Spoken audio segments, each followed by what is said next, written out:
The official story of the Great Sphinx of Giza is a lie. For over a century we've been told a simple, comfortable tale. A pharaoh named Khafre, around 4,500 years ago, carved a colossal statue of a lion with his own face to guard his pyramid for eternity. It's a story that fits neatly into our understanding of ancient Egypt. But the Sphinx itself, the very stone it's carved from, tells a different story. A story that is far older, far more mysterious, and could shatter everything we think we know about the origins of human civilization. Because etched into the limestone body of this ancient marvel is a clue, an impossible clue, that points not to the sand-swept desert of the pharaohs, but to an epic of torrential, unending rain. This is the central mystery, not just of the Sphinx but perhaps of our entire species. How can a monument, supposedly built in one of the driest places on Earth, show undeniable signs of massive water erosion? This single inconvenient fact has been ignored, suppressed, and ridiculed by mainstream historians for decades. Because to accept it means to accept that the history in our textbooks is wrong. It means that a highly advanced civilization may have existed on Earth thousands of years before the first pharaohs, a civilization that was wiped from the face of the planet, leaving behind only one silent, enigmatic messenger, a guardian who has been waiting for 12,000 years for us to finally understand its warning. What is the Sphinx truly guarding? It's not a tomb. It's a secret, the secret of our own forgotten past. To understand the lie, you first have to understand the official story. The year is approximately 2550 BC. The fourth dynasty of Egypt is at the zenith of its power. Pharaoh Khafre, son of Khufu, the builder of the Great Pyramid, commissions a monument on a scale never before seen. His workers find a massive outcrop of natural limestone on the Giza Plateau, a stone mound left over from the quarrying for the Great Pyramid. They descend into the earth, carving down, freeing the shape of a reclining lion from the bedrock. The body is over 240 feet long. The structure rises 66 feet high, and on the shoulders of this lion, they carve the face of their god-king, Khafre, to stare eastward, greeting the rising sun for all time. The statue is a symbol of royal power and divine wisdom. It is a masterpiece of the Old Kingdom. It's a perfect story, simple, elegant, and supported by almost no direct evidence. Think about this. The ancient Egyptians were obsessive record keepers. They carved their history onto every available surface. We have detailed accounts of their military campaigns, their religious rituals, their harvests. We have records from the workmen who built the pyramids, detailing their daily rations of bread and beer. Yet, in all of the thousands of texts recovered from the Old Kingdom, not one, not a single papyrus scroll, not one hieroglyph on a temple wall, mentions the construction of the Great Sphinx. There are no plans, no diary entries, no celebratory inscriptions. Nothing. The largest and most iconic statue of the ancient world is completely absent from the historical record of its supposed builders. It's as if, to them, it had always been there. A relic from a time even they considered ancient. The first crack in the official story is visible to anyone with a pair of eyes. Just look at it. The head is ridiculously small for the body. The proportions are completely wrong. No Egyptian artist, especially one working on a project of this magnitude for their pharaoh, would make such a colossal error. The head is about 1/30th the mass of the body, whereas a real lion's head is about 1/7. It's a comical mismatch. For years, experts explained it away as artistic license. But a more logical theory has emerged, one that changes everything. The theory that the head we see today is not the original head. Imagine for a moment that the monument is far older. Over thousands of years, the original head, perhaps that of a lion, or even another creature, entirely eroded and became damaged. Millennia later, a pharaoh, maybe Khafre, comes along and finds this ancient, weathered statue. He doesn't build it, he repairs it. He orders his sculptors to recarve the crumbling ancient head into his own likeness. This would perfectly explain the strange proportions. Carving a new face from a damaged, smaller block of stone would inevitably result in a head that was too small for the massive original body. The face of the Sphinx isn't the face of its creator. It's the face of a restorer, a pharaoh who claimed an ancient monument as his own. But this is just the beginning. The truly damning evidence lies not with the head, but with the body and the ditch or enclosure that surrounds it. This is where the story turns from a historical debate into a geological bombshell. In the late 1980s, an independent researcher named John Anthony West became obsessed with the Sphinx. He wasn't an archaeologist, but he saw something the Egyptologists had missed. He saw the weathering patterns on the stone. He theorized that the deep vertical fissures running down the body of the Sphinx and the enclosure walls were not caused by wind and sand, as everyone had assumed. They were caused by water. He needed a geologist to prove it. He found one in Dr. Robert Schoch, a tenured professor at Boston University, a respected, mainstream scientist with no interest in fringe theories. Schoch traveled to Egypt in 1990, fully expecting to take a quick look and debunk West's amateur idea in a matter of minutes. But when he stood in the Sphinx enclosure, when he ran his hands over the deeply eroded limestone, he was stunned. West was right. Schoch knew immediately what he was looking at. As a geologist, he understood the language of stone. Wind erosion in a desert environment works like a sandblaster. It cuts horizontally, flaking away the softer layers of rock and leaving the harder layers protruding, creating a distinctive, undulating pattern. You can see this pattern on other monuments on the Giza plateau. But the body of the Sphinx is different. Its profile is rounded and rolling. Deep vertical gullies and fissures cut down its sides from top to bottom. This is classic, textbook precipitation-induced weathering. It's the unmistakable signature of thousands of years of heavy, sustained rainfall running down the sides of the stone, carving channels as it goes. The implications of this are staggering. The Sahara Desert has been as dry as it is today for the last 5,000 years. To get the kind of weathering we see on the Sphinx, you would need a climate that no longer exists in Egypt. You would have to go back in time before the pharaohs, before the founding of Egyptian civilization itself, to a period known as the African Humid Period. A time when the Sahara was a lush, green savanna with rivers and frequent, heavy rains. A time that ended more than 7,000 years ago. In fact, to create fissures this deep, Schoch calculated it would require a period of rainfall that Giza hasn't seen since at least 10,000 BC. This is the impossible paradox. The history books tell us the Sphinx was built in 2500 BC, in the middle of a hyperarid desert.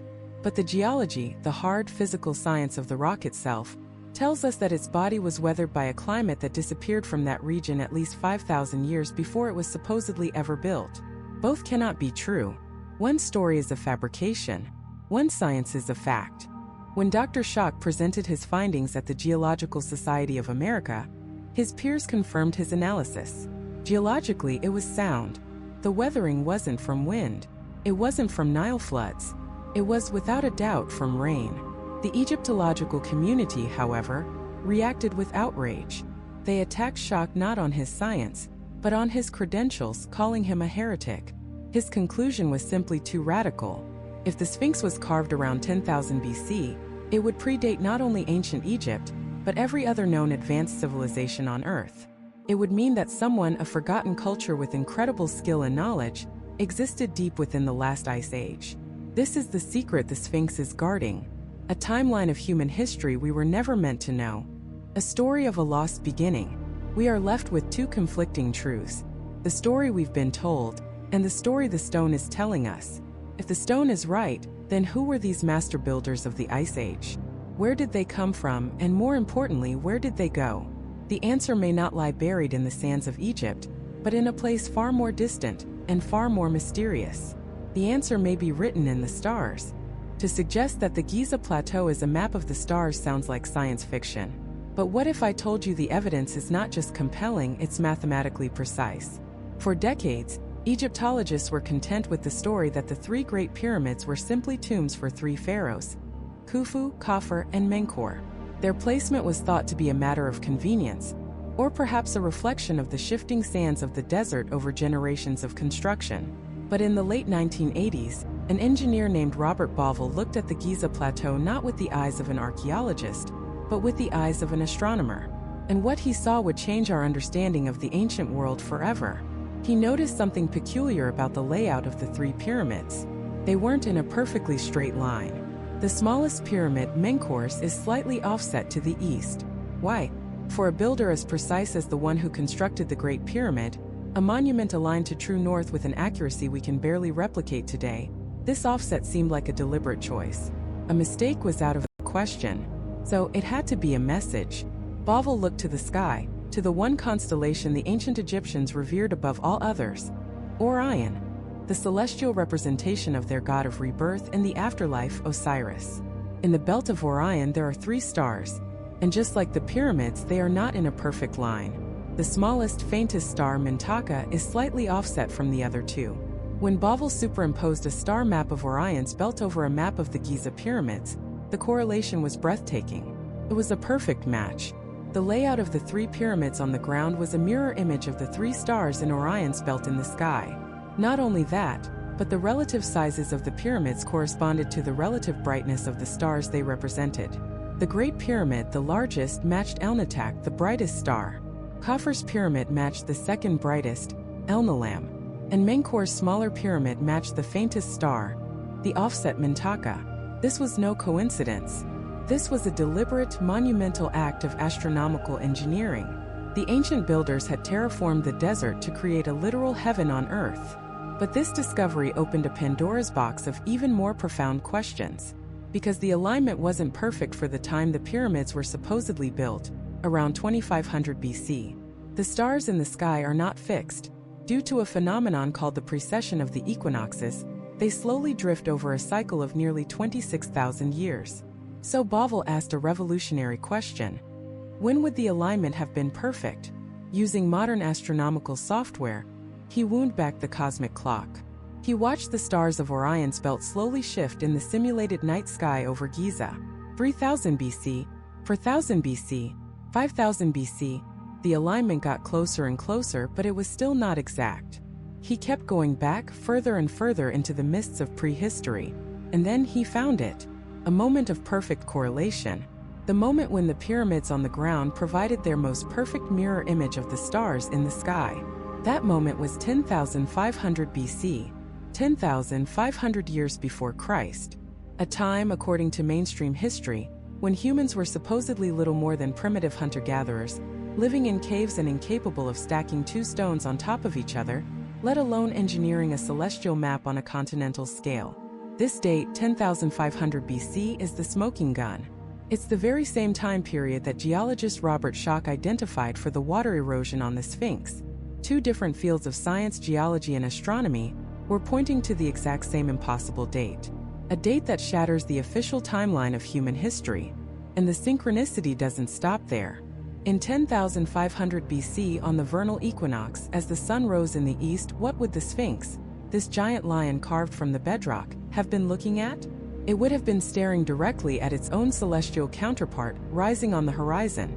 The constellation of Leo, the lion. The entire Giza complex was a perfectly integrated astronomical clock, locked to a specific moment in time.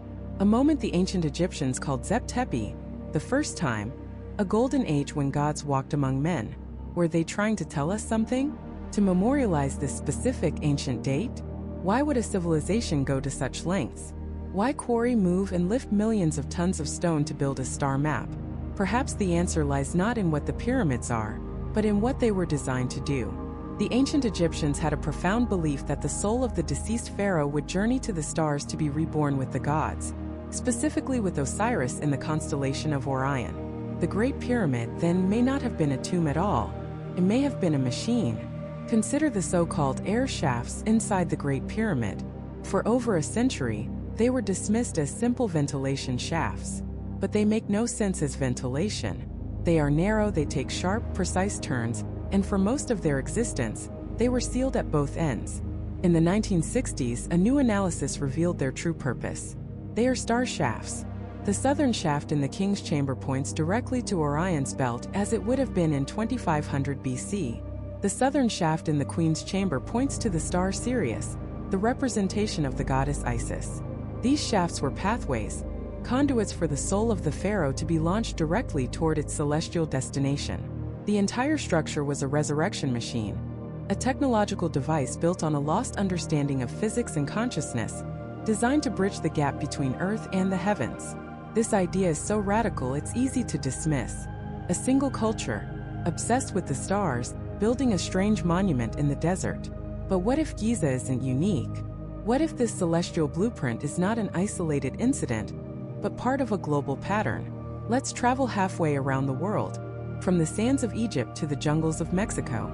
Here we find the ancient city of Teotihuacan, the city of the gods.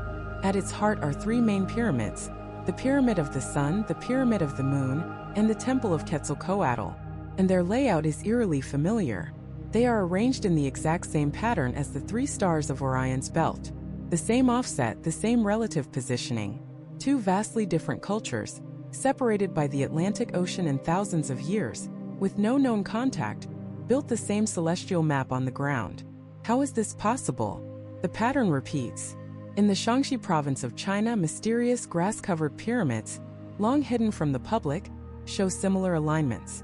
Across the globe, ancient cultures were obsessed with Orion. They were all following the same architectural plan. This points to a shocking conclusion. They must have had a common teacher, a shared source of knowledge, a mother culture, a forgotten global civilization that predates all known ancient societies, a civilization of master astronomers, master engineers, and master builders. The evidence for this global legacy is overwhelming. The question is no longer whether these ancient sites are aligned to the stars. The question is who gave them the blueprint and why. They were clearly trying to tell us something, to pass down a message through the ages, encoded in stone and stars. A message about a specific time, 10,500 BC, and a specific place in the sky. But maybe the most important part of the message isn't just about the stars above. Maybe it's about the ground beneath our feet. Because the pyramids at Giza don't just mark a point in time, they mark a point in space. A very, very specific point. The Great Pyramid is a geographical marvel. It is located at the exact center of the Earth's landmass. If you draw a line from north to south and a line from east to west, their intersection point is the Great Pyramid. The odds of this happening by chance are astronomical. To achieve this, the builders would have needed a complete and accurate map of the entire planet, from the shores of California to the mountains of Tibet. They would have needed a god's eye view of the world, a level of geodesic and cartographic knowledge that we have only achieved in the age of satellites. So, who were these people?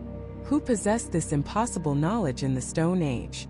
They could map the stars with the precision of a modern observatory, and they could map the Earth with the accuracy of a GPS satellite. They built on a global scale, leaving behind an identical stellar fingerprint on multiple continents. We have been so focused on looking up at the message written in the stars, we may have missed the even more profound message encoded into the very planet itself. The secret of the Sphinx and the pyramids is not just about where they point, it's about where they sit. And understanding that location may be the key to unlocking who these master builders truly were. This key isn't buried in a tomb or hidden in a scroll. It's the location itself. The Giza Plateau isn't just a convenient slab of limestone. It's a geographical bullseye. A point on the globe chosen with such breathtaking precision that it defies all explanation for a primitive Bronze Age culture. Think about it. If you were to build the most important monument in the history of your civilization, where would you put it? You'd want it somewhere significant, right? Somewhere with meaning. The builders of Giza took this concept to a cosmic level. They didn't just choose a location. They solved a complex planetary equation. Let's start with the Great Pyramid, the anchor of the entire complex. It sits at the heart of the Earth's landmass. If you were to draw a line of latitude and a line of longitude, and find the lines that cross the most land, they intersect in only one place on the entire planet. Right there at Giza, the pyramid is, for all intents and purposes, the center of the world's land. The odds of this being a coincidence are astronomical. It implies that its builders had a complete and accurate map of the entire world, something we didn't achieve until the modern satellite era. But that's just the beginning. The Great Pyramid is aligned to true north with an accuracy of 3/60ths of a single degree. That is more precise than any other structure on the planet, including the Meridian building at the Greenwich Observatory in London, which is considered the modern standard. To achieve this, the builders needed an understanding of the planet's true rotational axis, a feat that requires incredibly sophisticated astronomical knowledge and long-term observation. So we have a structure placed at the center of the world's landmass, aligned perfectly to the cardinal points of the compass. This isn't construction, it's planetary engineering. Now, where does the Sphinx fit into all of this? It's not just an afterthought or a decorative lawn ornament. The Sphinx is the marker. It's the "you are here" sign on this terrestrial map. It sits due east of the second pyramid, gazing at the horizon, watching the point where the sun rises on the vernal equinox. It is the official timekeeper and directional finder for the entire complex. The pyramids are the mathematical constants, and the Sphinx is the living, breathing compass needle, forever locked onto the celestial clock. But the precision of this location goes even deeper, into a realm that sounds like science fiction. Prepare yourself for this, because it's a detail that sends shivers down the spine of anyone who hears it. The exact latitude of the Great Pyramid is 29.9792458 degrees north. Now hold that number in your head. For centuries it was just a coordinate, a set of digits on a map. But in the 1970s, with the advent of modern physics and satellite measurements, we were able to calculate the precise speed of light in a vacuum. The universal constant, the fastest anything can travel in our universe. That speed is 299,792,458 meters per second. Look at those numbers again. The coordinate of the pyramid, 29.9792458. The speed of light, 299,792,458. They are the exact same sequence of digits. Is this the most staggering, mind-shattering coincidence in human history? Or is it a message? A deliberate encoding of a universal constant into the very placement of our planet's most mysterious monument. For this to be intentional, the builders would have needed to know the precise speed of light. And they would have needed to know the meter, a unit of measurement not officially defined until the 1790s, based on the dimensions of the planet. And they would have needed to know the exact dimensions of the Earth to a degree of accuracy we only recently achieved, in order to place the pyramid at that exact coordinate. This is impossible. According to our history books, it is utterly and completely impossible. And yet, there it is. The numbers don't lie. The pyramid sits where it sits. The speed of light is what it is. You can check it yourself. This suggests that the Giza complex wasn't just the center of the world. It was the prime meridian of the ancient world. Long before Greenwich, England was chosen as the 0 point for modern longitude. Giza served that function for a forgotten global civilization. The Sphinx facing east was the starting point, the 0 hour of their entire system of geography and time. Evidence for this lost system is scattered across the globe, hidden in plain sight. Take the infamous Piri Reis map, a genuine 16th century map discovered in 1929. It shows the coastlines of South America and Africa with stunning accuracy. But more chillingly, it shows the coast of Antarctica, without any ice. It depicts a coastline that has been buried under miles of ice for at least 10,000 years. The map's own notes say it was compiled from much older source maps. And when cartographers analyzed the map's mathematical projection, they found its center point, its prime meridian, was located right near Giza. This isn't a one-off. Dozens of other ancient maps, known as portolan charts, show the same impossible knowledge, the same Giza-centric projection. It's as if they are all surviving fragments of a single ancient world map, created by a culture that knew the true shape and size of the Earth. A culture that used Giza as its anchor point. What emerges from this is a picture of a global network, an interconnected system of sacred sites, all precisely positioned on a planetary grid. Giza is the hub, but other sites like Stonehenge in England, Machu Picchu in Peru, Easter Island in the Pacific, and Angkor Wat in Cambodia all lie on specific, geometrically significant lines that can be drawn across the globe, all originating from or relating to the Great Pyramid. For example, if you draw a straight line from Giza around the Earth, it crosses more ancient sites than any other line you can possibly draw, including the Nazca lines, Machu Picchu, and Easter Island. The distance between many of these sites also appears to be encoded with mathematical constants, like pi and the golden ratio phi. It's a planetary blueprint, a message written not in stone but with stone, on the surface of the Earth itself. The builders weren't just quarrying rock. They were practicing a lost science of harmonics and planetary resonance, treating the Earth itself as a perfectly tuned instrument. And the Sphinx was their tuning fork, aligned with the heavens, positioned at the center of the world, and humming with a secret that connects geography, mathematics, and the very fabric of the cosmos. They weren't just telling us what they knew, they were showing us. They understood the dimensions of the planet, the speed of light, and a system of global positioning that we are only just beginning to rediscover. But the location isn't just about a point on a map. It's about a point in time. Because that relentless gaze of the Sphinx, fixed on the eastern horizon, isn't just watching the sun. It's watching the stars that rise just before it. And those stars, they move, very slowly over thousands of years, in a cycle known as the precession of the equinoxes. The location on the ground is a key, but it only works when you insert it into the lock of time. And the specific constellation the Sphinx was staring at when it was built tells a story that completely shatters the official timeline of human history. The official story tells us the Sphinx was built around 2500 BC, during the reign of the pharaoh Khafre. At that time, on the spring equinox, the sun would have risen in the constellation of Taurus, the bull. A powerful symbol, no doubt, but it has absolutely nothing to do with a lion. So why build a giant lion staring at a bull? It makes no sense. The symbolism is completely broken. But this is where the key of time comes in. The Earth, as it spins on its axis, isn't perfectly stable. It has a slow, almost imperceptible wobble, like a spinning top just before it falls. This wobble is called the precession of the equinoxes. Because of this wobble, the spot on the horizon where the sun rises on the spring equinox slowly shifts over centuries, moving backwards through the 12 constellations of the zodiac. It takes about 2,160 years to pass through one constellation, what we call an astronomical age. The age of Pisces, the age of Aries, the age of Taurus. A full cycle, a complete wobble of the Earth, takes nearly 26,000 years. This is the great year of the ancients. It's a celestial clock of immense proportions.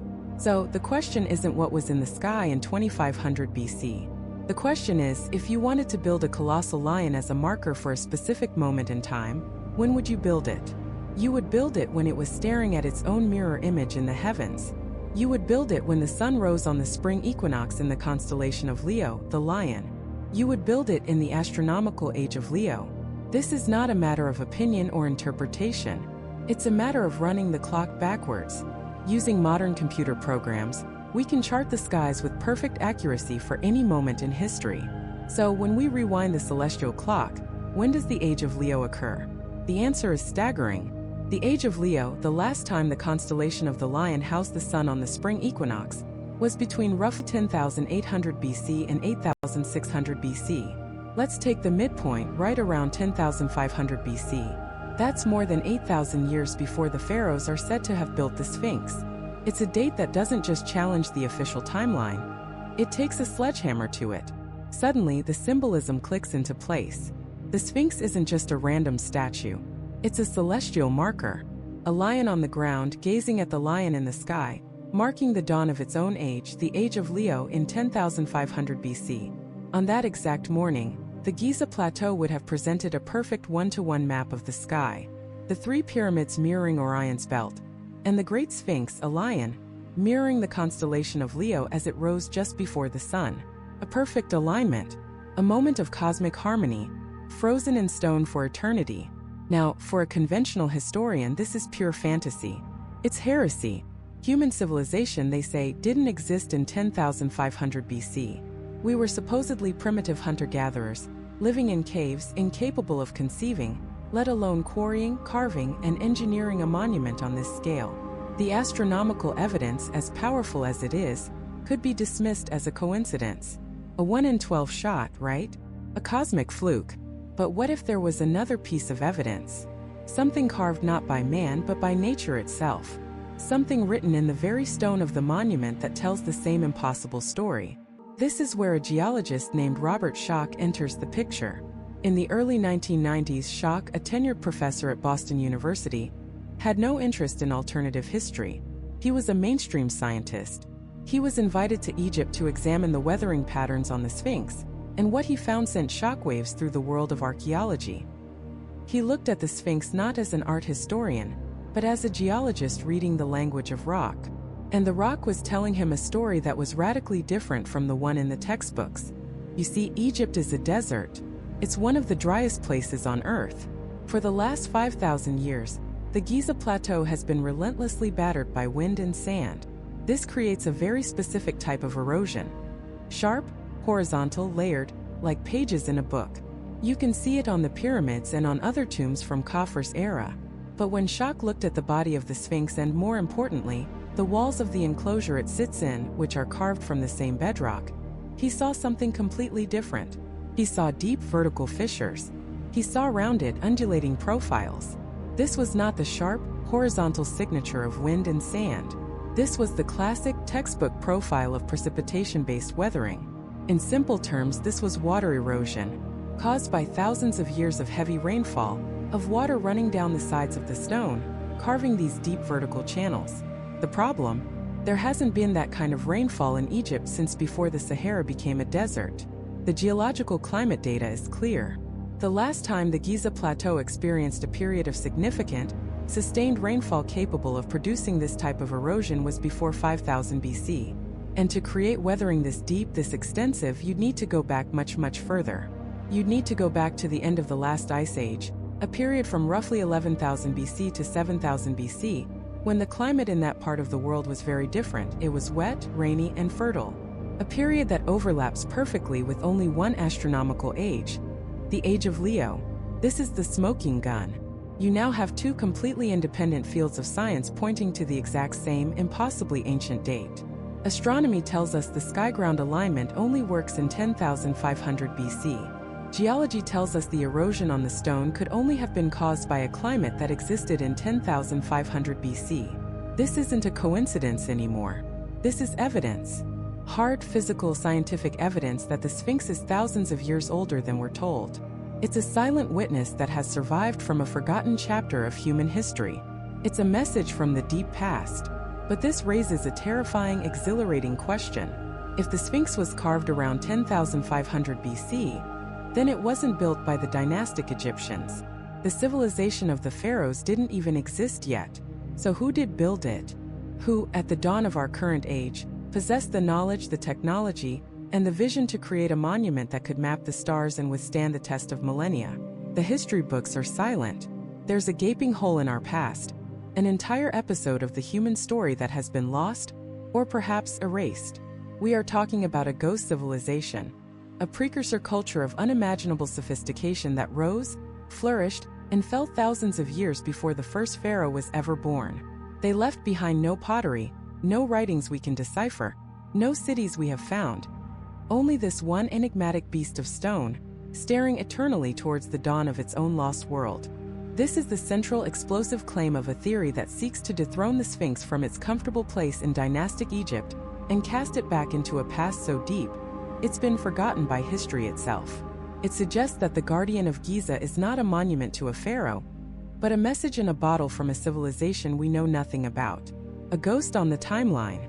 This idea was long dismissed as fringe fantasy, the stuff of esoteric paperbacks and late-night documentaries. But in the early 1990s, that all changed. It changed because of two men. One, an independent Egyptologist and author named John Anthony West, and the other, a geologist and professor from Boston University, Dr. Robert Schoch. West was not a traditional academic. He was a brilliant, pugnacious, and often controversial figure, obsessed with the idea that mainstream Egyptology had gotten the story of the Sphinx spectacularly wrong. He was convinced by the work of an earlier French scholar who had noted the Sphinx's unique weathering patterns, and West believed the answer wasn't in the history books, but written on the stone itself. He knew, however, that as a non-geologist, his arguments would be easily dismissed. He needed an expert. He needed a scientist with impeccable credentials who would be willing to look at the evidence with fresh eyes, free from the dogma of established history. For years, he tried to persuade geologists to come to Giza, but none would take him seriously. The age of the Sphinx was considered settled fact. To question it was academic suicide. Finally, he found Dr. Robert Schoch. Schoch was a tenured professor, a specialist in rock weathering and stratigraphy, the study of rock layers. He was, by his own admission, deeply skeptical. He agreed to go to Egypt primarily to debunk West's crazy idea, once and for all, and enjoy a trip to the pyramids in the process. So in 1990, the maverick author and the skeptical professor stood together in the Sphinx enclosure, the great stone beast looming over them. For the Egyptologists, the case was closed. The Sphinx was carved by the pharaoh Khafre around 2500 BC. They pointed to the causeway connecting the Sphinx temple to Khafre's pyramid complex, the stylistic similarities of the statues found there, and the debated, heavily damaged inscription on the dream stela that might mention Khafre's name. For them, the physical evidence was just context for a story already written. But Robert Schoch wasn't looking at the context. He was looking at the rock. He ignored the history, the inscriptions, and the theories. He was there to read the story the stone was telling him, A story carved not by chisels, but by time and the elements. And what he saw, in his own words, sent a shiver down his spine. It wasn't what he expected. It wasn't what anyone in the mainstream expected. The weathering patterns on the Sphinx and, crucially, on the walls of the enclosure from which it was carved, were not the work of wind and sand. They were the unmistakable signature of water. To understand why this is so monumental, you have to understand the desert. The Giza Plateau has been a hyper-arid desert, much as it is today, for the last 5,000 years. The primary forces of erosion are wind and sand. Think of it like a sandblaster. It scours the rock, especially the softer layers, creating a distinct horizontal, sharp-edged undercut profile. You can see this type of erosion all over Giza, on the pyramids and on the Old Kingdom tombs that dot the plateau. It's the expected pattern. But that's not what Schock saw on the body of the Sphinx and the enclosure walls. He saw deep vertical fissures. He saw a rolling, undulating, rounded profile. This is classic precipitation-induced weathering. It's what happens when rain sheets of water pour down a stone surface for thousands and thousands of years, seeping into cracks, washing away softer particles and carving deep vertical channels. It's the work of a power washer, not a sandblaster. The Sphinx and its ditch looked like they had been subjected to a monsoon, not a sandstorm. The implications of this were staggering. For this type of water erosion to have occurred, the climate at Giza had to be radically different. It couldn't be the arid desert of Khafre's time.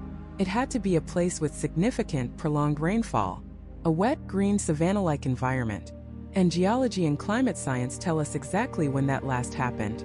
It was a period known as the African Humid Period, a time when the Sahara was green and dotted with lakes. But this period ended thousands of years before Khafre was born. The kind of rainfall needed to carve these deep fissures into the limestone of the Giza Plateau hadn't been seen since somewhere between 5,000 and 10,000 BC. Let that sink in. The geological evidence, according to Schock, placed the carving of the Sphinx not at 2,500 BC, but at a minimum of 700 BC, and possibly as far back as 10,000 BC or even earlier. This wasn't a small adjustment to the timeline.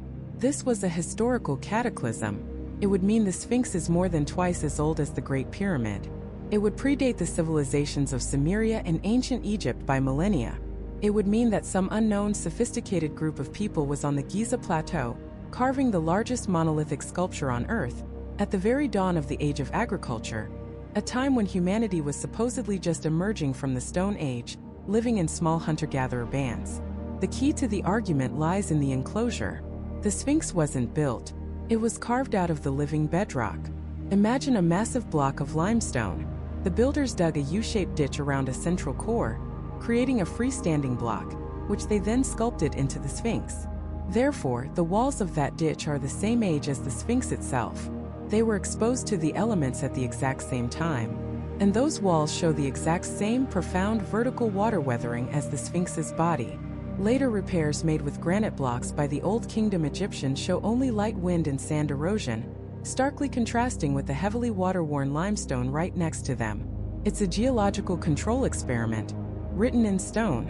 When Robert Schock presented his findings at the Geological Society of America, his data and analysis were met with widespread acceptance among his fellow geologists. They debated the exact time frame. Was it 7,000 BC or 9,000 BC? But the core conclusion that this was heavy precipitation damage, not wind erosion, was considered sound. The geologists were convinced. The Egyptologists, however, were not. They were furious. The idea was an attack on the entire foundation of their field. They argued that Schock was a geologist, not an archaeologist, and that he was ignoring a century of established evidence. They proposed alternative theories, that local flooding from the Nile or water runoff from the plateau could be responsible. But these explanations don't hold up. The pattern of erosion is clearly from rainfall coming from above, not flooding rising from below. And there's no evidence of similar weathering on other structures that would have been equally exposed. The debate became and remains one of the most bitter and entrenched conflicts in modern science. On one side, you have the geologists looking at the stone and saying the story is clear, this monument is ancient, far older than we believed. On the other, you have the historians and archaeologists looking at the accepted human timeline and saying it's simply impossible. There was no one there to build it. It would be like finding a smartphone in a medieval castle. It doesn't fit the story of us. And so the Sphinx sits caught in the crossfire. A geological anomaly, an archaeological impossibility. The evidence of the stone seems to tell one story, while the evidence of human history tells another. If the geology is right, then our history is wrong. Profoundly wrong.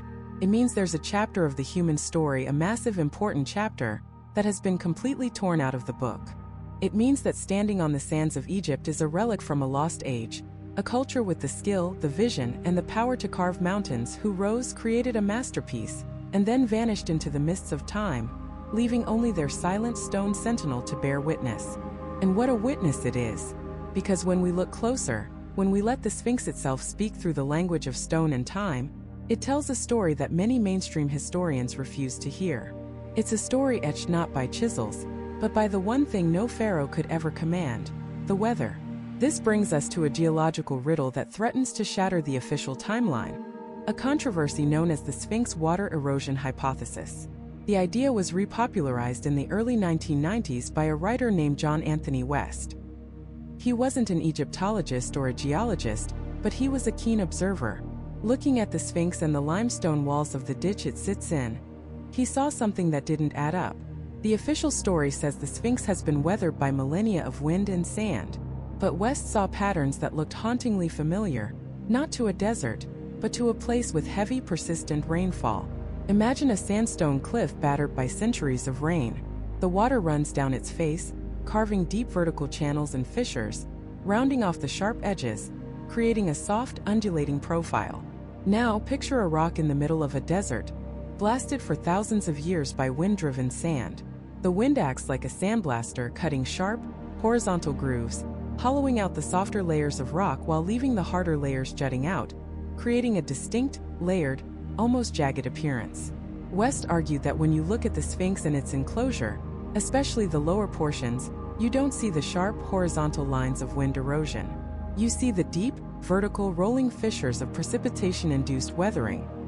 He needed a geologist to confirm his suspicions, and he found one in Dr. Robert Schoch, a professor from Boston University. Schoch, initially a skeptic, traveled to Giza to debunk the idea, but when he saw the stone with his own eyes, he was stunned.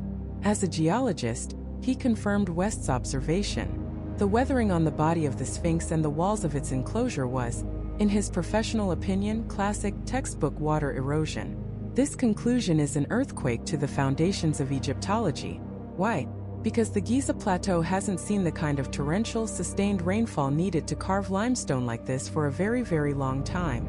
The climate of Egypt has been hyper-arid, much as it is today, for the last 5,000 years. To find a climate in North Africa wet enough to inflict this kind of damage on a massive stone monument, you have to rewind the clock. You have to go back past Khafre, past Khufu, past the age of the pyramids entirely. You have to go back through the mists of time to a period geologists call the African Humid Period. A time when the Sahara was green, dotted with lakes and rivers. A time that ended somewhere between 7,000 and 12,000 years ago. If Schoch and West are right, if the Sphinx was carved and then weathered by rain, it cannot have been built in 2500 BC. It must be thousands of years older. It would be a relic not from the dawn of Egyptian civilization, but from its prehistory, a time from which we have no records, no known pharaohs, and no other monuments of this scale. It would mean the Sphinx is the legacy of a civilization lost to the memory of humanity. But the mystery doesn't stop with geology. It extends to the heavens themselves. Around the same time, another researcher, an engineer named Robert Bauval, was looking not at the ground but at the sky. He noticed a curious alignment. The three great pyramids of Giza, the pyramids of Khufu, Khafre, and Menkaure, are not in a perfectly straight line. The third and smallest pyramid, Menkaure, is slightly offset to the east. For centuries, this was just seen as a quirk of the layout. But Bauval saw a familiar pattern. He saw the three stars that make up the belt of the constellation Orion. The two brighter stars, Alnitak and Alnilam, are in a near-perfect diagonal, while the third, dimmer star, Mintaka, is slightly offset to the east. The layout of the three Giza pyramids on the ground is a near-perfect mirror of the three stars of Orion's belt in the sky. This was a stunning revelation, but it was just the beginning. Bauval, along with his colleague Graham Hancock, took the idea one step further. They asked, is there a specific time when this alignment was perfect? To answer this, they had to account for a phenomenon called the precession of the equinoxes. Imagine the Earth as a spinning top. As it spins, it also has a slow, almost imperceptible wobble. This wobble causes the view of the stars from Earth to drift in a massive cycle that takes nearly 26,000 years to complete. This means the constellations aren't fixed in the sky. Over millennia, they rise and fall against the horizon. Using computer models, Bovell and Hancock wound back the celestial clock. As they went back in time, they watched the constellation of Orion slowly descend in the southern sky. It got lower and lower millennium after millennium, until it hit its lowest possible point in the precessional cycle. The moment it reached the bottom of its journey before starting to climb again, the year the stars on the Giza meridian perfectly mirrored the pyramids on the ground, was the year 10,500 BC. And at that exact moment something else happened. Something that sent a shiver down the spine of everyone who heard it. The Great Sphinx, with its lion's body, sits due east of the pyramids, gazing at the horizon where the sun rises. In our modern era, on the spring equinox, the sun rises in the constellation of Pisces. 2,000 years ago, it rose in Aries. But in 10,500 BC, at the very moment the pyramids mirrored Orion's belt, the Sphinx would have been staring directly at the sunrise in its own celestial counterpart, the constellation of Leo the Lion.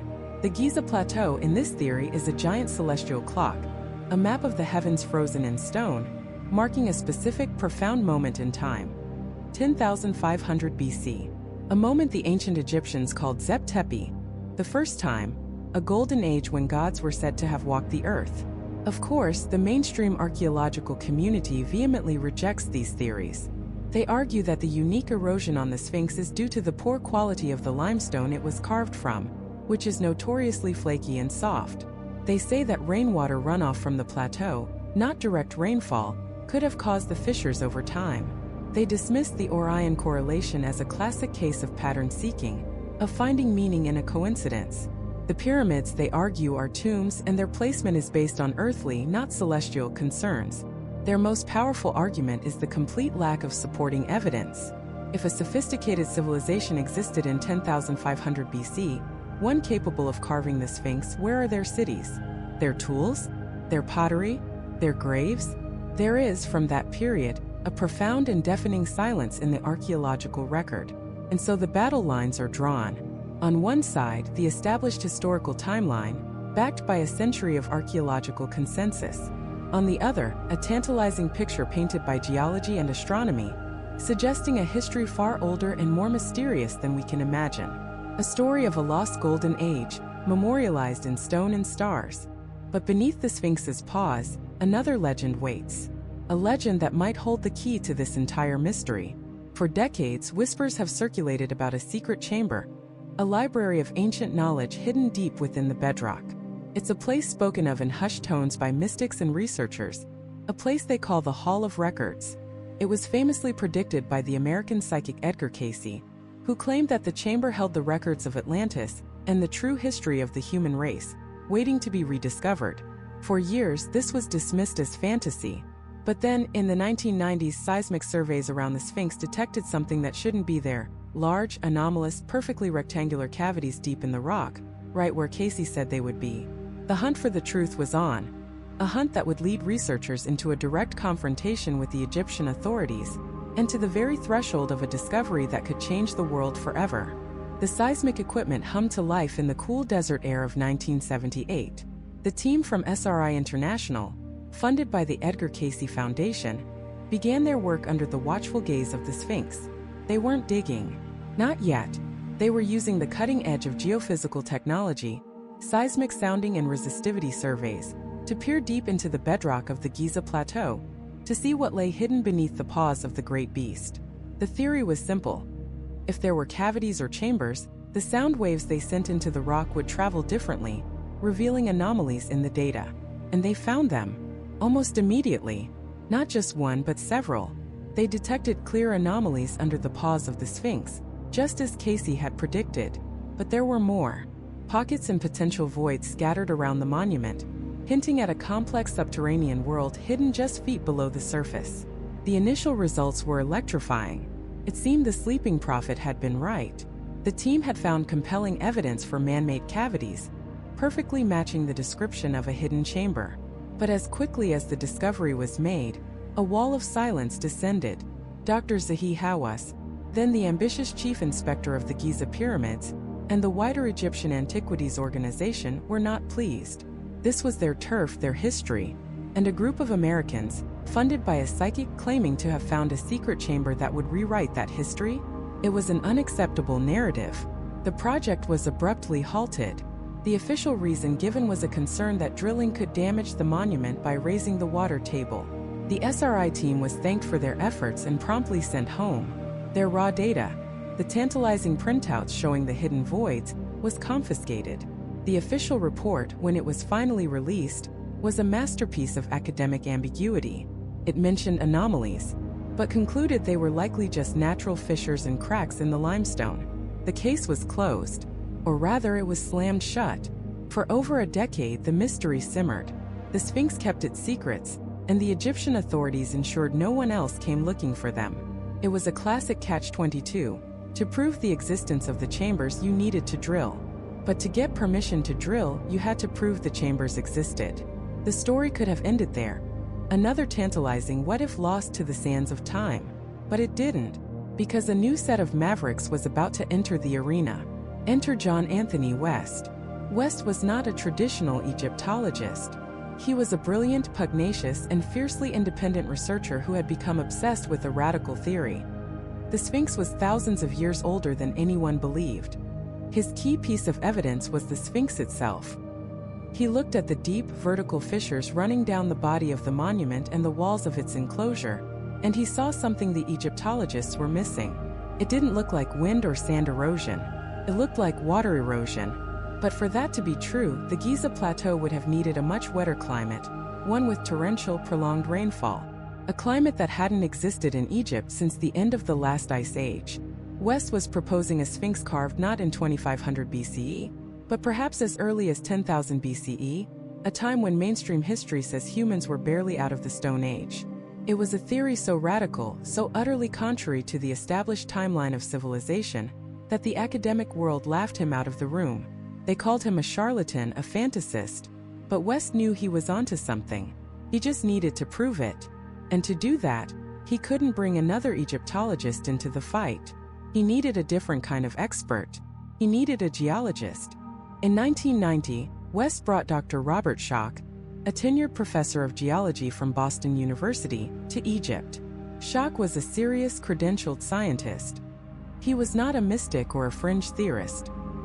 He was skeptical of West's claims, but he agreed to examine the evidence with an open mind. He would let the rocks tell their own story. And what a story they told! As Schoch ran his hands over the weathered limestone, as he studied the deep, undulating vertical grooves in the enclosure wall, a shocking realization dawned on him. West was right. From a purely geological standpoint, the weathering was unmistakable. It was classic, textbook precipitation-induced erosion, the kind caused by thousands of years of heavy rain beating down on the rock. The wind erosion on other Giza monuments, known to be from the Old Kingdom, looked completely different. It was horizontal, sharp, and angular. The Sphinx was an anomaly. Its geological signature screamed of an immense antiquity, an origin story rooted in a lost green Sahara. Schoch conservatively dated the earliest construction of the Sphinx to at least 5000 to 7000 BCE, more than doubling its accepted age. He was careful to state this was a minimum. The full extent of the erosion could push the date back even further, to that 10,000 BCE window that West had proposed. It was a scientific bombshell.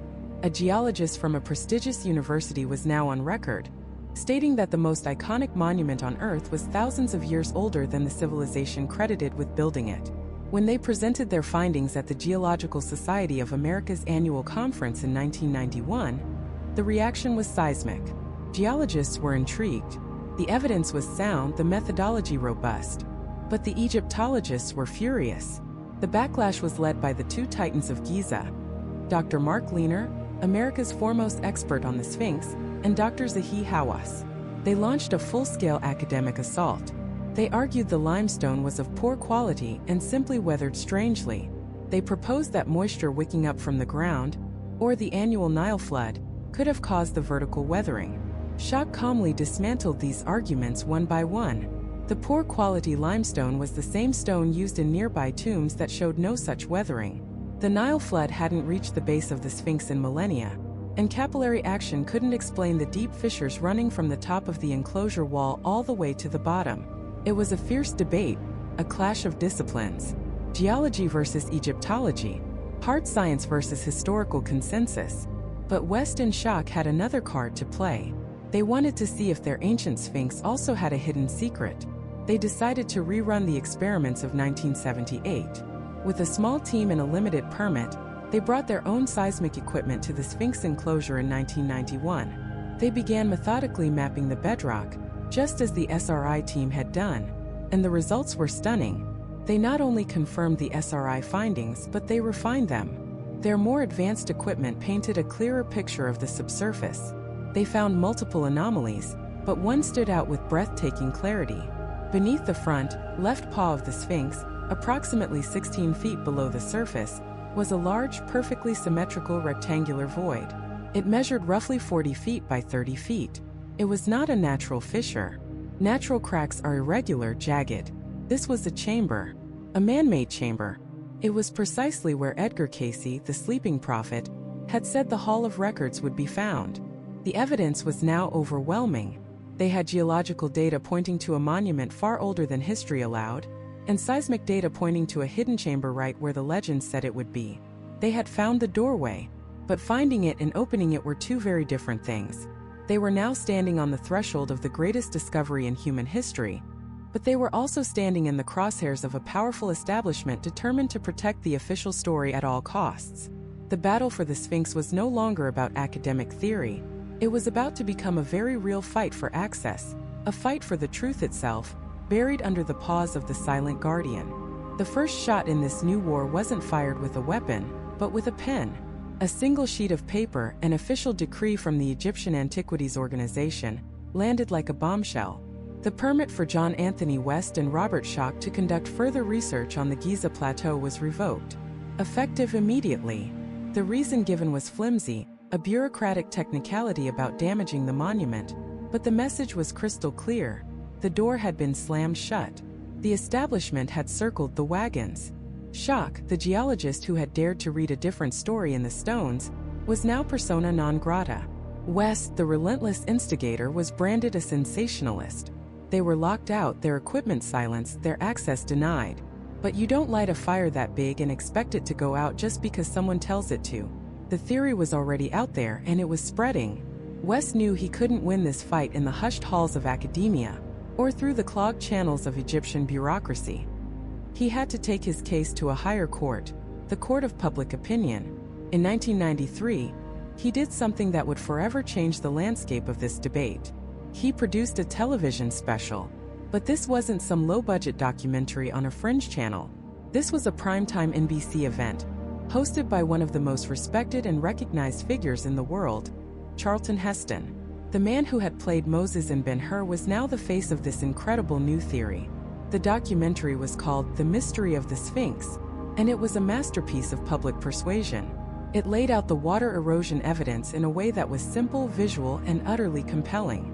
Millions of Americans sat in their living rooms, watching as Heston's iconic, booming voice guided them across the eroded limestone, questioning everything they thought they knew about ancient Egypt. The special was a ratings juggernaut. It brought the academic squabble into the mainstream, transforming it into a global conversation. Suddenly, regular people were talking about precipitation-induced weathering and the orientation of the Sphinx. The Egyptian government and the world of Orthodox Egyptology were facing a public relations nightmare. They had to respond, and they did, in the form of one man who would become the public face of the opposition, the Sphinx's ultimate defender, Dr. Zahi Hawass. Hawass was and is a force of nature, charismatic, fiercely intelligent, and utterly devoted to protecting Egypt's official history. He became the immovable object to West's unstoppable force. He went on a media blitz of his own, dismissing the water erosion hypothesis with a wave of his hand. It wasn't rain, he argued. It was wind erosion. It was the natural, poor-quality limestone of the Sphinx enclosure flaking away. It was pollution from modern Cairo. It was anything and everything except the one thing West and Schoch claimed it was. Hawass presented himself not just as an archaeologist, but as the guardian of his nation's heritage, a protector against what he saw as the colonialist arrogance of Westerners trying to rewrite Egypt's history. He famously debated West and shock, his arguments sharp, his presence commanding. To him, this wasn't a scientific debate, it was an insult. The idea that some unknown, advanced civilization predated the glorious pharaohs was unthinkable. The Sphinx was Egyptian. It was Khafre's. End of story. But as the public battle raged, another quieter story was bubbling just beneath the surface. A story that suggested this fight was about much more than just the age of a statue. It was about what might be hidden beneath it. For decades, whispers had circulated, fueled by the prophecies of the American psychic Edgar Cayce, the sleeping prophet. In the 1930s and 40s, Cayce had made a series of startling predictions while in a trance-like state. He spoke of a lost civilization, Atlantis, and claimed its survivors had traveled to Egypt before the time of the pharaohs. And he prophesied they had built a secret library, a hall of records, hidden deep beneath the Giza plateau. This chamber, Cayce claimed, contained the complete history of humanity, the story of a forgotten world, its technology, and its wisdom, preserved on indestructible scrolls. And its location? According to Cayce, it was situated right between the paws of the Great Sphinx. For years, this was dismissed as pure fantasy, the stuff of pulp novels. But what if it wasn't? What if the geological evidence of the Sphinx's extreme age was the first clue that Cayce, against all odds, was right? This electrifying possibility raised the stakes of the entire debate from an academic argument to a quest for the holy grail of human history. And then science seemed to find a map to that buried treasure. In the mid-1990s, John Anthony West's team, working with geophysicist Thomas DeBecke, brought seismic equipment to the Sphinx enclosure. They use seismographs, devices that send sound waves deep into the ground and measure the echoes that bounce back, to create a kind of ultrasound image of the bedrock below. They ran their scans all around the monument, and what they found was astonishing. Several feet beneath the floor of the enclosure, directly in front of and to the sides of the Sphinx's paws, their equipment detected distinct anomalies. These weren't random geological formations. They were perfectly regular, rectangular-shaped voids, hollow chambers carved out of the solid bedrock, measuring roughly 40 feet by 30 feet. They were exactly where Cayce had predicted a chamber would be. The data was clear. The team was ecstatic. This was it, the smoking gun. Physical, scientific proof of a hidden man-made structure beneath the Sphinx. They had found the doorway. But just as they were about to turn the key, the door was once again slammed in their faces, and this time it was bolted shut. When West and his team presented their findings to the Egyptian authorities, the reaction was not excitement, but immediate and total shutdown. All further seismic work was halted. All permits to explore the anomalies were denied. The official explanation was that any digging could destabilize the fragile Sphinx. But then something strange happened. Zahi Hawass and a team from the Egyptian Antiquities Organization, along with another American team they had brought in, began their own project at the site. They started drilling. They drilled a series of boreholes directly into the locations where West's team had detected the chambers. The world of alternative research held its breath. Was this the moment of discovery? The official announcement came shortly after. They had found nothing, just natural fissures and cracks in the limestone. The anomalies, they claimed, were simply natural features of the rock. Case closed. But West and his supporters cried foul. They claimed the drilling was a sham, a deliberately superficial search designed to fail. They pointed out that the drilling barely went deep enough, and that the official team could have easily missed the chambers, either by accident or by design. Was it a genuine investigation, or a carefully staged piece of theater meant to debunk the Hall of Records theory once and for all and make the problem go away? The suspicion of a cover-up grew, fueled by a pattern of behavior across the entire Giza plateau. Around the same time, robotic explorations of mysterious, sealed-off shafts inside the Great Pyramid were yielding tantalizing images of hidden doors, only for the research to be shut down and the findings classified. It seemed that any time an investigation got too close to something that challenged the established timeline, a curtain of secrecy descended. The message from the gatekeepers of Giza was unambiguous. There is nothing to see here. Go home. The official story is the only story. The independent researchers were left with seismic data that screamed, "There's something here," and a government that was screaming back, "No, there isn't." The Sphinx remained silent, its secrets now guarded not just by stone and sand, but by official decree and a wall of denial. The question was no longer simply about the age of the statue, but about what the authorities were so afraid someone might find. The battle for the past had become a battle over a potential future, a future where one discovery could rewrite everything we know about ourselves. And the key to that future was locked in a chamber, buried beneath the paws of the silent guardian. The fight for this chamber wasn't waged with swords and shields, but with ground-penetrating radar, seismic equipment, and the most potent weapon of all, permission. In the late 1980s and early 90s, the theories of John Anthony West and Robert Schoch had ignited a firestorm. Their geological evidence for a much older Sphinx was compelling, but it was just one half of the equation. The other half was the tantalizing prophecy of Edgar Cayce, the sleeping prophet, who had pinpointed this exact location, under the right paw of the Sphinx, as the hiding place for the legendary Hall of Records. For believers, this was it. The science was pointing to the same spot the mystic had identified decades earlier. Felt like destiny. A team was assembled, a collaboration that included West, Schoch, and geophysicist Thomas DeBecke. Armed with seismographs, they began to gently tap the bedrock around the Sphinx, listening to the echoes that bounced back from the hidden world below. It was like a form of geological sonar, mapping the unseen, and what they found sent shockwaves through the community. Several feet beneath the surface, right between the paws and along the sides of the Sphinx, their equipment detected anomalies. These weren't just random pockets or natural variations in the rock. They were distinct rectangular-shaped voids, man-made chambers. The data was clear. Something was down there. It was no longer a matter of prophecy. It was a matter of geophysics. The news spread like wildfire. The team had found what looked like a doorway into the past. But in Egypt, discovery is a two-sided coin. On one side is the thrill of the find. On the other is the unyielding authority of the Supreme Council of Antiquities and its formidable leader, Zahi Hawass. Hawass, a charismatic and powerful figure, was the gatekeeper of Egypt's history. He viewed the work of West and Schoch not as a breakthrough, but as an insult. To him, they were amateurs, pseudoscientists peddling fantasies that threatened the established orthodox timeline of his nation's heritage. He publicly ridiculed their water erosion theory and flatly denied the possibility of any hidden chambers containing records of a lost civilization. The official stance was firm. The Sphinx was built by Khafre around 2500 BC. End of story. But the seismic data was too compelling to ignore. The pressure mounted, and eventually a compromise was reached. A license was granted, not to excavate but to drill. A small, exploratory borehole, just a few inches in diameter, would be permitted to pierce the bedrock and send a camera down into the void. It was a tense, high-stakes moment. The team, along with a crew from a production company filming a documentary, gathered near the paws of the silent giant. The world was watching. The drill whirred to life, biting into the ancient limestone. It was a slow, agonizing process. Inches turned into feet.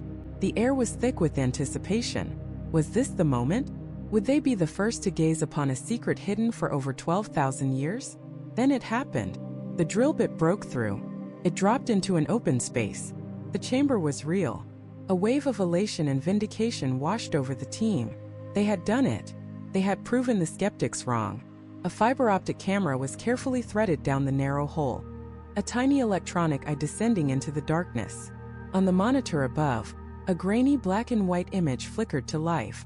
The team huddled around, their faces illuminated by the glow of the screen, searching the murky shapes for any sign of meaning. They saw what appeared to be a prepared chamber, with straight walls and sharp 90-degree corners. It was clearly artificial. It wasn't a natural cave or a fissure in the rock. It was a room. And then just as quickly as it began, it was over. Officials from the Egyptian Antiquities Organization stepped in. The project was halted. The license was revoked. The team was ordered off the Giza plateau. The official explanation came swiftly. The drilling had revealed nothing more than a natural fissure, a crack in the bedrock. The chamber was a misinterpretation of the data. The entire affair was dismissed as a wild goose chase fueled by fringe theories. Zahi Hawass later stated that he personally put a stop to it, declaring, "There is no scientific basis for any of this, and we are not a place for maniacs. The door to the past wasn't just closed, it was slammed shut, locked, and bolted. But the story didn't die. It went underground. Members of the team whispered a different version of events. They insisted they had found a man-made chamber and that the project was shut down because of what they found, not because of what they didn't. They claimed the authorities feared a discovery that would fundamentally rewrite the history they were sworn to protect. A discovery that would prove the pharaohs were not the beginning of civilization on the Nile, but inheritors of a legacy far older and more profound. The controversy created a permanent schism. To mainstream Egyptology, it was a closed case of pseudoscience run amok. To the believers, it was the ultimate cover-up.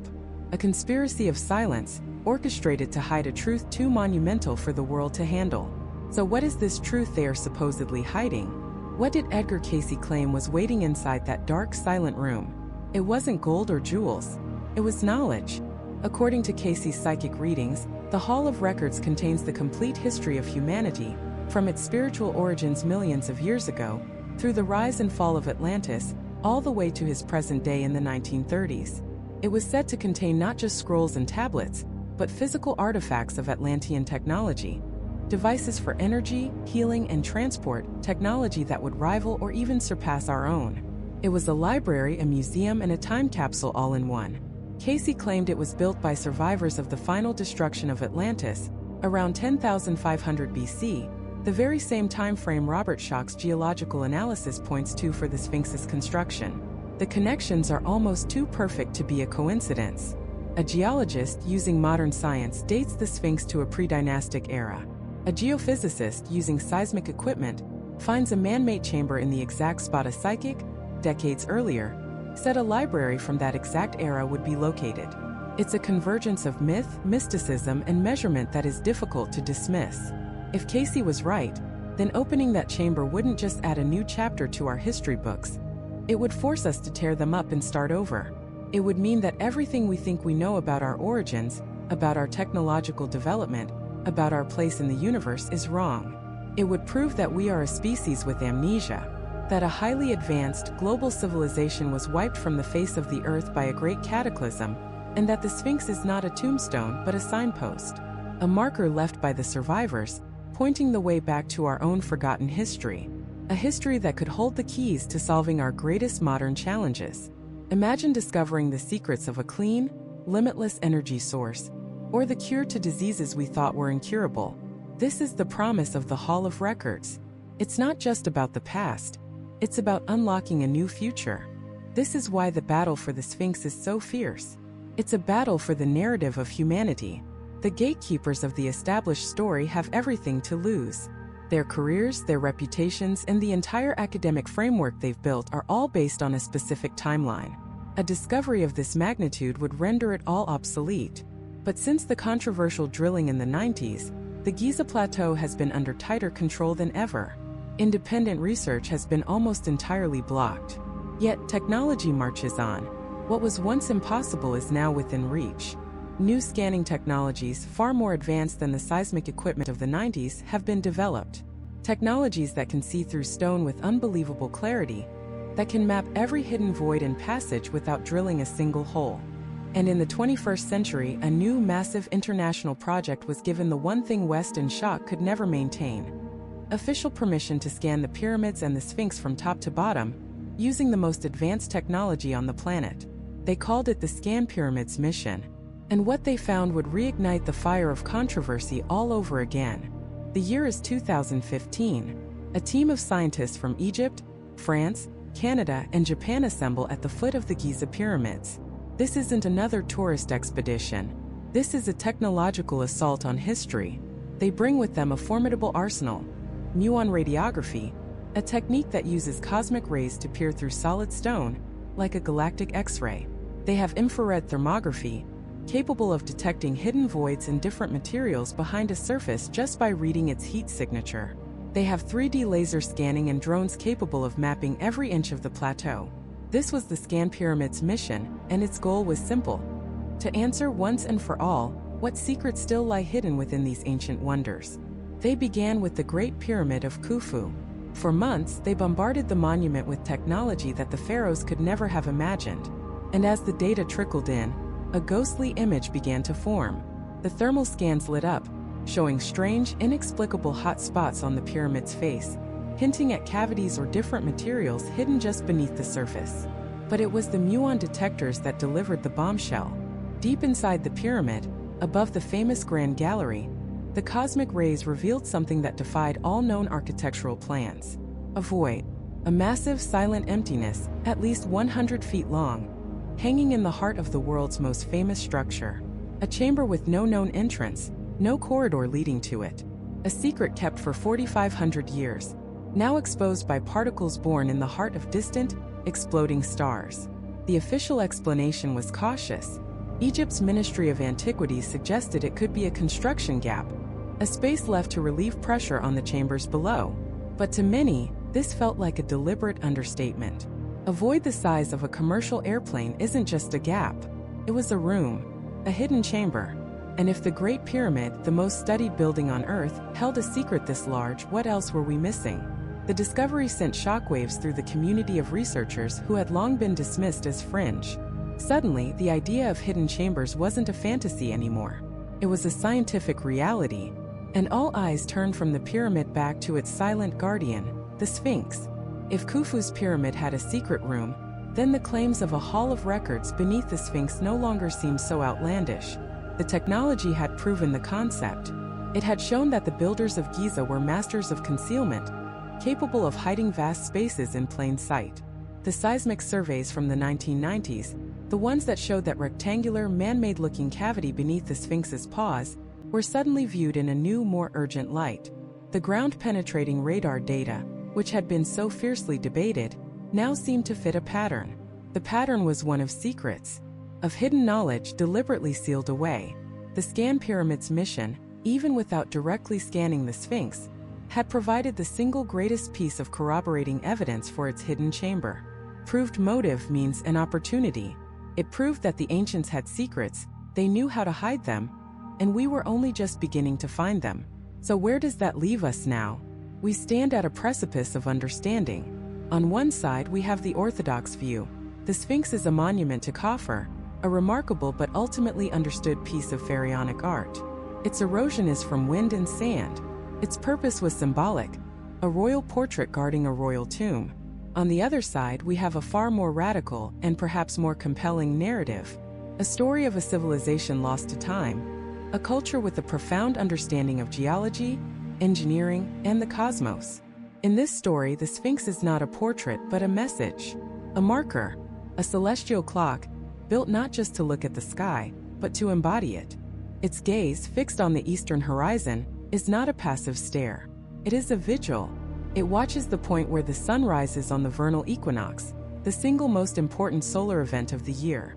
And it watches as the constellations slowly, imperceptibly drift across that point over millennia. This is the precession of the equinoxes, the great year of 26,000 years. The Sphinx, by facing due east, is the needle on this cosmic clock. And for it to be a lion facing its own constellation Leo on the horizon at sunrise on the spring equinox, that is a moment of profound astronomical significance. A moment that last occurred around 10,500 BC. Is it possible that the Sphinx is a time capsule, designed by a forgotten people to alert a future civilization? A warning or a gift of knowledge, sealed away until humanity was advanced enough to understand the clues? The clues are not just in the stars but in the stone itself. The water erosion, the sheer scale of the engineering, the astronomical alignment, they all point to a single startling conclusion. We are a species with amnesia. We are living in the shadow of a forgotten chapter of our own story. A chapter whose only surviving sentence is carved into the Giza Plateau. The legend of the Hall of Records, whether from the mystical Edgar Cayce or whispered in ancient Egyptian lore, speaks of a repository of knowledge from the lost civilization of Atlantis, containing the history of the world from its beginning, and the prophecies for its end. It's a tantalizing myth. But what if it's not just a myth? What if the greatest archaeological prize in human history isn't a golden sarcophagus, but a library? Not of gold, but of wisdom. A legacy of knowledge waiting beneath the paws of the lion, for the day we are finally ready to receive it. The Sphinx itself remains silent. It has weathered empires that rose and fell before it. It watched Alexander the Great march past, saw Caesar and Napoleon gaze up in awe. It has survived sandstorms, floods, and the endless march of time. It has kept its secrets locked away, protected not by curses or traps, but by our own limited understanding. For centuries we looked but we did not see. We saw a king's face because that's what we expected to see. We saw wind erosion because we couldn't conceive of a timeline that included immense rainfall. We dismissed the idea of hidden chambers because we believed we knew all there was to know. But the Sphinx teaches us humility. It forces us to question our assumptions, to admit that we don't have all the answers. It is the ultimate enigma, a riddle not of words but of stone, water, and stars. Its mystery is a mirror, reflecting our own quest for meaning and our place in the universe. Our obsession with it is not just about solving an ancient puzzle, it's about solving the puzzle of ourselves. The final truth of the Great Sphinx of Giza is not yet written. The debate rages on, the science evolves, and the desire to know what lies beneath its paws only grows stronger. Perhaps one day permission will be granted. A drill will break the surface, a camera will be lowered into the darkness, and the world will hold its breath. Will it find nothing but bedrock, the final victory for the orthodox view? Or will it find the impossible, a chamber untouched for 10,000 years? A hall of records, the legacy of a lost world. Until that day, the Sphinx will wait. It will continue its silent watch over the desert, its eroded face a testament to unimaginable antiquity. It is more than a statue. It is a question mark, the biggest on the planet. Who built it? When? And most importantly, why? The Sphinx doesn't offer answers. It offers a challenge to dig deeper, to think bigger, and to never stop questioning the story we've been told. Its riddle isn't just about its own origin. The riddle is about ours. And the search for that answer, that is the greatest adventure of all.